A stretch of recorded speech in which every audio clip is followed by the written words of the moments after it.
देखिए ग्रामीण राजीव गांधी शहरी व ग्रामीण ओलंपिक खेल जो है जिस रूप में पूरे प्रदेश के अंदर एक अनुपम प्रयोग है, एक प्रकार से पूरे मुल्क में कहीं पे भी, मेरी दुनिया के मुल्कों में नहीं होता होगा, एक साथ में तमाम उस प्रदेश के गांव के लोग एक साथ खेले और कोई एज बार नहीं है, उम्र की कोई सीमा नहीं है। 80 साल के लोग भी खेल रहे हैं, 60-60 साल की महिलाएं खेल रही है और दादा पोते साथ खेल रहे हैं। तो आप सोचिएगा कि पिछली बार जो है 30 लाख पंजीकरण हुए थे, 10 लाख महिलाएं थी। इस बार लगभग 60 लाख का पंजीकरण हुआ है। 58,500 का तो पहले हो चुका था, तो लगभग 60 लाख में 25 लाख महिलाएं हैं। अब आप कल्पना कीजिए कि आप देख लीजिए उत्साह भी, जो रस्सा कसी का खेल था उसके अंदर क्या महिलाएं रस्सा खींच रही थी, मुझे बड़ा आनंद आ रहा था। क्या कबड्डी खेल रही है बच्चियाँ, हमारी बहन बेटे हैं। आप सोच सकते हो कि इतना बड़ा आयोजन दुनिया में कहीं नहीं हुआ है। तो ये जो इसलिए किया गया जिससे कि ओलंपिक में, कॉमनवेल्थ में, एशियाड में हम कहीं नहीं टिकते हैं। हमारे मुल्क के लोग, छोटे छोटे मुल्क दुनिया के हैं, पता नहीं कितने मेडल ले जाते हैं। तो राजस्थान के बच्चे भी टैलेंटेड हैं। अब जब इसमें सिलेक्शन होगा उनका हम पूरा ध्यान रखेंगे। आगे फिर उनके लिए कोचिंग की व्यवस्था करनी है, ट्रेनिंग की व्यवस्था करनी है, वो भी करेंगे हम लोग। वैसे हमने खिलाड़ियों को आउट ऑफ टर्न प्रमोशन दिए हैं, आउट ऑफ टर्न नौकरी दे रहे हैं हम लोग, और रिजर्वेशन किए हैं नौकरियों के अंदर उनका। 40 साल की जो ज़्यादा उम्र वाले जो अवार्डी हैं उन्हें पेंशन तक दे रहे हैं। इतने क्रांतिकारी कदम उन्होंने उठाए हैं जिसका लाभ पूरे प्रदेश के अंदर माहौल बनाने में बहुत बड़ी भूमिका अदा कर रहा है। कार पूरे मुल्क में राजस्थान कैटेगरी में आ गया, भाई चर्चा हो रही राजस्थान के खेलों की। ये हमारा ध्येय था, वो मैं समझ पूरा हो रहा है। सर, आज आपका एक नारा जो पंचलाइन अब तक थी, मांगते मांगते थक जाओगे, देते देते, वो आज बदल गई। आज आपने उसमें गारंटी और ऐड कर दी। हाँ, मैंने कहा कि जो है अभी तक तो मैंने कहा मांगते मांगते थक जाओगे और मैं देते देते नहीं थकूंगा। अब मैंने कहा भाई अब तो चुनाव आ रहे 1 महीने बाद में, तो 1 महीने के 45 डेज के बाद में तो आचार संहिता लागू हो जाएगी, तो हम लोग घोषणा कर नहीं पाएंगे। तो पहले मैं आगाह करूँ लोगों को, खूब मांग लिया, मांगते रहो, 1.5 महीना और तुम्हारे पास में है। पर अब मैं गारंटी देना शुरू करूँगा। अगर अगली बार बजट पेश करेंगे हमारी सरकार, तो हम गारंटी देते हैं कि आपकी मांग पूरी की जाएगी। एक और चर्चा है जनता में, विजन 2030 क्या है? चर्चा है तो 30 का तो विजन हम बना रहे हैं पूरे प्रदेश के तमाम लोगों को, अर्थशास्त्रियों को, साहित्यकारों को, पत्रकारों को, लेखकों को, विशेषज्ञों को, छात्रों को, युवाओं को, मजदूरों संगठनों को, मतलब सबको जोड़ रहे हैं। वो क्या सोचते हैं 30 तक क्या होना चाहिए राजस्थान अपने फील्ड के अंदर, ये हमारी थीम है 2030 तक की। हम चाहते हैं राजस्थान भी 2030 तक कम से कम देश में जो अग्रणी राज्य माने जाते हैं उसकी श्रेणी हम भी पहुँचे। पर कैपिटा इनकम है, हैप्पीनेस इंडेक्स है, अर्थव्यवस्था हमारी है। आज भी नंबर 2 पे हम लोग हैं देश के अंदर अर्थव्यवस्था में। Number 1 Andhra Pradesh, number 2 Rajasthan. तो राजस्थान अच्छे परफॉर्म कर रहा है, अच्छा वित्तीय प्रबंधन कर रहा है, तभी तो इतने से बजट पेश कर रहे हैं और उनको इम्प्लीमेंट भी कर रहे हैं। लोग आश्चर्य हो रहा है कि इम्प्लीमेंट भी हो रहा है। सड़कें बन रही है, कॉलेज खोल रही है, तहसील खोल रही है, जो मांगा वो सब काम हो रहे हैं। तो मेरे ख्याल से राजस्थान बहुत तेज गति से आगे बढ़ रहा है। वही माहौल जनता में पहुंच चुका है। महंगाई राहत शिविर उन्होंने बनाए, अब अन्नपूर्णा योजना है। आप कल्पना कीजिए महंगाई के दौर में जो हमने उनको मोबाइल फ़ोन दे रहे हैं, अन्नपूर्णा योजना किट दे रहे हैं, 500 में गैस सिलेंडर दे रहे हैं, 25 लाख का बीमा कर रहे हैं, गायों का बीमा अलग कर रहे हैं, जो गाय मर गई उनके लिए लंपी रोग में 40,000 रुपये दिए हमने, गौशालाओं को अनुदान अलग दे रहे हैं, नौजवानों के लिए अनुपति योजना है, स्कूटी है, छात्राओं के लिए। इतनी योजनाएं मुझे भी याद नहीं रहती है। तो ये सब क्यों किया जा रहा है? इसलिए कि हमारे बच्चों को, परिवारों को विश्वास है कि सरकार हमारे साथ खड़ी है महंगाई के वक्त में। नौकरी लगा रहे हम, 3 लाख नौकरी किसे कहते हैं, प्राइवेट सेक्टर में नौकरी लग रही है। 100 जगह तो हमारे रोजगार कैंप लग रहे हैं, मेले लग रहे हैं 100 जगह पर, 30-35 हो चुके मेरे ख्याल से। तो मैं समझता हूँ गुड गवर्नेंस का उदाहरण राजस्थान बनता जा रहा है देश के अंदर। अब हमारी योजनाओं को लेकर के अन्य राज्य सरकारें अपने मैनिफेस्टो में आ रही है उन योजनाओं को, चाहे कोई पार्टी की हो। इससे बड़ी उपलब्धि राजस्थान क्या होगी? हमारी योजनाओं का अन्य राज्य सरकारें, चाहे वो कोई पार्टी की हो, अपने मैनिफेस्टो में डाल रही है। ये स्थिति है। तो उससे राजस्थान गौरव बढ़ा देश के अंदर कि राजस्थान जिस प्रकार योजना बना रहा है, वो योजना राहुल गांधी जी ने कहा था, ऐसी योजना देश में कहीं नहीं बन रही है। हमारी योजना देश में एक प्रकार से एक मार्गदर्शक दे रही है, के रूप में आगे आ रही है। बहुत बड़ी राजस्थान वाले गर्व की बात है। ओपीएस दे दिया हमने कर्मचारियों को। अब ओपीएस इतनी पॉपुलर स्कीम नहीं है, बल्कि कहना चाहिए कि मानवीय दृष्टिकोण जरूरी था वो हमने घोषणा करी है। केंद्र सरकार खुद अभी तक फंसी हुई है। अब वो कमेटी बनाती कुछ कर नहीं पा रही है। अल्टीमेट में कहना चाहूँगा, मानवीय दृष्टिकोण से केंद्र को आगे आना चाहिए, सबको ओपीएस देना चाहिए। राज्यों में जहाँ उनकी सरकारें हैं, आरजीएसएस हमने लागू किया, सीजीएसई की तरह वो स्कीम लागू हो पूरे देश के अंदर कर्मचारियों के लिए। कर्मचारी 35-37 साल नौकरी करता है, बुढ़ापे का उसको लगे भाई हाँ मैं सुरक्षित रहूँगा इलाज के लिए भी और मेरी पेंशन के लिए भी, ये तो हक उसका ही बनता है। तो मेरा मानना है कि जो हमने योजना लागू की है, सोच समझ के की है, बहुत बड़ा इम्पैक्ट उसका है। सर, जिन योजनाओं से राजस्थान नंबर 1 पे आया, मिसाल बनी योजनाएं, बीजेपी उन्हीं को लेकर निशाना साध रही है कि चुनावी रेवड़ियां बांटी जा रही है। बीजेपी के पास कोई है नहीं, कुछ कहने को नहीं है। हम चाहते हैं निशाना साधते रहे, हम खुद चाहते हैं। हमारा एजेंडा बना हुआ है ये नैरेटिव, और बीजेपी वाले उस पर अटैक करते जाएँ। जितना वो अटैक करेगा हमें लाभ मिलेगा, क्योंकि जनता तक वो योजनाएँ और गहराई से पहुँचेगी। सोचने का मौका मिलेगा भाई कौन सही है कौन गलत बात बोल रहा है। तो हमें कोई दिक्कत नहीं उससे, हम चाहते हैं कि जम के बोले। सर, ईडी भी सक्रिय है प्रदेश में ईडी भी सक्रिय हो रही है सर, जो चुनाव करी। अब ईडी इनकम टैक्स सीबीआई को हम इंतजार करते रहते हैं पहले से ही, कभी कभी आएगी। जहाँ चुनाव जाते हैं वहाँ पहले ईडी आती है, इनकम टैक्स आता है, सीबीआई आती है।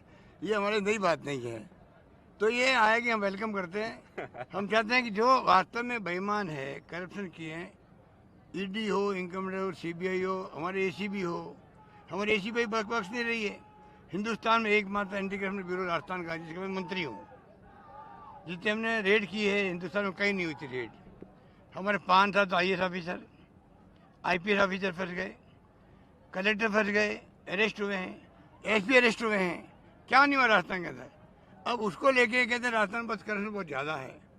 अब इनकी बुद्धि का बताइए, जो कहने वालों को देवालय नहीं निकला हुआ है। जो अगर करप्शन के राज्यों में तो आपको मालूम है, बगैर मुख्यमंत्री परमिशन के आप क्लरिकल स्टाफ को भी नहीं पकड़ सकते हो, वहाँ छापे पड़ते ही नहीं है। इसके मतलब वहाँ करप्शन नहीं है। हमने 0 टॉलरेंस कर रखा है, 0 टॉलरेंस है यहाँ पर। करप्शन को बर्दाश्त नहीं किया जाएगा, हम पकड़ेंगे पकड़ेंगे पकड़ेंगे। और उल्टा ही कहने से अभी तो बहुत ज़्यादा करप्शन हो गया यहाँ पर। तो जनता आजकल सब समझती इन बातों को। हमने FIR कंपल्सरी कर दी, और हिंदुस्तान में कोई कंपनी है ही नहीं, वह लोग जाते नहीं है दर्ज करवाने के लिए FIR को, कोई होती नहीं FIR दर्ज। हमने किया है, प्रयोग किया है, फरियादी को न्याय मिले। अब उसको लेके वो कहते हैं केस बढ़ गए। नंबर बढ़ना स्वाभाविक है, जब हमने किया है उसका फ़ायदा अगर आप देखें NCRB की बुक के अंदर पाएंगे आप, उसका बहुत बड़ा लाभ मिला है। महिलाओं के अत्याचार में भी हो, चाहे क्राइम हो, रेट हो, हमारी हर क्षेत्र में हमने, मैं समझता हूँ अन्य राज्यों के मुकाबले में काफ़ी आगे निकले हैं। हमारा परफॉर्मेंस ज़्यादा अच्छा है, कंट्रोल हुआ, क्राइम कंट्रोल हुआ है। यूपी है, मध्य प्रदेश है, अन्य राज्य में देखिएगा आप, वहाँ पर ज़्यादा अत्याचार हो रहे हैं, महिलाओं पर हो रहे हैं, रेप हो रहे हैं, पोस्को एक्ट लग रहा है, और ये उल्टा आंकड़े देते रहते हैं घुमा घुमा करके। तो मैं समझता हूँ ये पोल खुलती जा रही है। एक और हर बार कोई भी घोषणा करते हैं, जनता की राय मांगी जाती है, चाहे 2018 में जन घोषणा पत्र हो या फिर अब जो नया जन घोषणा पत्र तैयार किया जाएगा इस बार भी, इसको लेकर कुछ राय मांगी जाएगी जनता से, या फिर किस तरह से जन घोषणा पत्र तैयार करने का जो प्लान है? तुमने इतने प्रोग्राम कर रहे हैं, राय हम जब जाते ले ही रहे हैं। एक अभियान शुरू हो गया हमारा, महंगाई राहत शिविर 2 महीने चले हैं, और भी अभी चल रहे हैं, मोबाइल फ़ोन के कैंप चल रहे हैं हमारे, अन्नपूर्णा योजना शुरू हो गई है, तो वो भी है। उसके बाद प्रदेश कांग्रेस कमेटी अपने तरीके से अपनी राय लेगी, मैनिफेस्टो बनने में वक्त है, तो हम चाहें जनता की भावना परिलक्षित उसके अंदर हो। केंद्र सरकार ने जवाहरलाल नेहरू का नाम दिल्ली में चेंज कर दिया, केंद्र सरकार ने पंडित जवाहरलाल नेहरू का नाम चेंज कर दिया। जनता कह रही है कि हमारे मुख्यमंत्री जी पहले की जैसे स्वस्थ होकर वापस जनता के बीच में कब तक आएंगे? ये मेरे दोनों पैरों में ये लोग समझ नहीं पाए, बीजेपी वाले, उनकी ये मजाक उड़ रही जनता में कि ये इतने ऊँचे लोग हैं कि मेरे पैरों में फ्रैक्चर है, फ्रैक्चर 3 टुकड़े हो गए हड्डी के, एक अंगूठे में, एक अंगूठे में हेयर लाइन फ्रैक्चर है, नाखून बाहर आ गया पूरा। इससे बड़ी बात क्या दुखद हो सकती है। मैंने कल कहा ना नेता प्रतिपक्ष को, तुम आके सीएम और मिल लेते मुझसे, तुम्हारी हाइट बढ़ जाती भाई कि देखो यहाँ पक्ष विपक्ष में ऐसे रिश्ते हैं, रिश्ते आज तक रहे हैं। पहली बार मैं देख रहा हूँ वो रिश्ते को तार कर रहे हैं राजस्थान के अंदर, जो उचित नहीं है। और अब उनकी परवाह हम क्यों करें, हम तो अपने दुख पाले हुए हैं।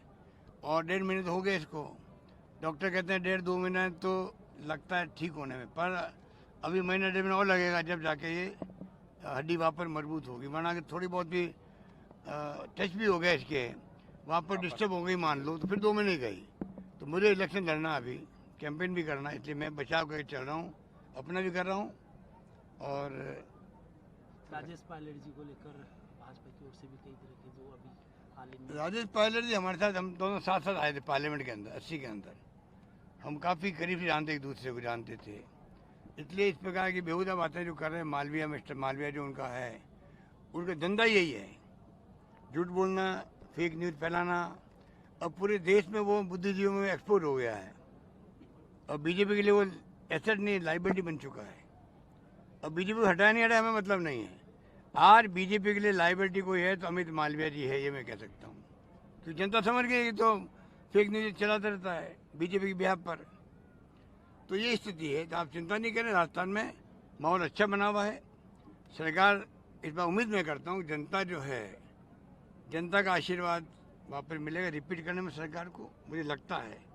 जो फीडबैक आ रहा है हमारे पास में आम जनता का, गाँव का, गरीबों का, दलितों का, पिछड़ों का, माइनॉरिटी वालों का, सबका, छत्तीस कौम चाहती है सरकार वापस रिपीट हो।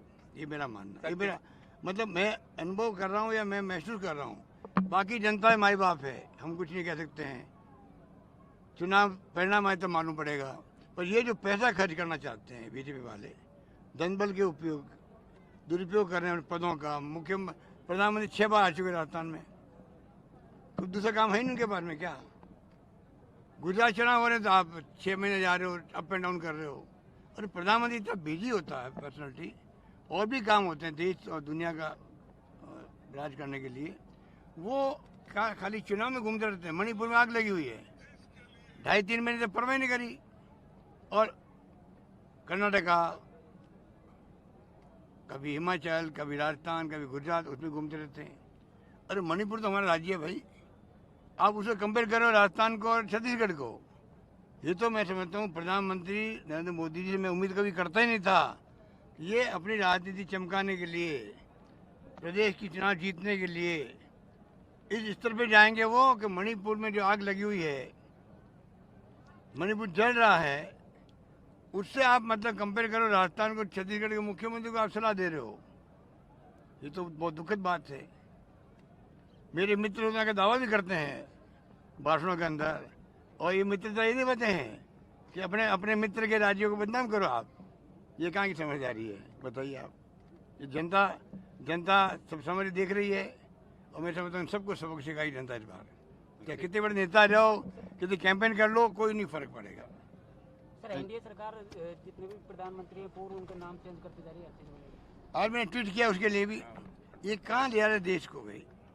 जो पंडित नेहरू ने इस देश के जो नींव रखी है, जिस पर आज खड़ा है देश, आज मजबूती के साथ में, बड़े बड़े कल कारखाने, बड़े बड़े बांध बना दिए उस जमाने में, IIM, IIT, IIT बनी है, बड़ी बड़ी संस्थाएं उसमें तो आ गई। उसके कारण आज हम लोग आत्मनिर्भर भी हैं देश।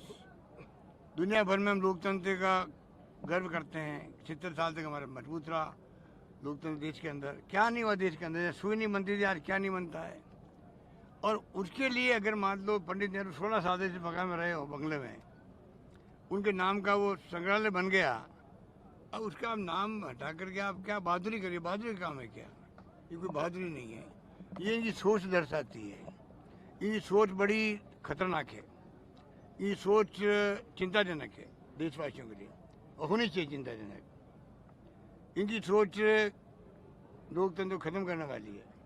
इनकी सोच जो है नादिरशाही, तानाशाही, फासिज्म का जो ज़माना था, हिटलर का ज़माना था, वहाँ जो अप्रोच थी ना वहाँ के धर्म के नाम पर राजनीति करने की, आप समझ लीजिए वही अप्रोच यहाँ चल रही है। लोग समझ नहीं पा रहे हैं, तकलीफ आएंगे बाद में नहीं समझेंगे तो, या तो चॉइस में निपट लेंगे वरना तकलीफ आएंगे लोग।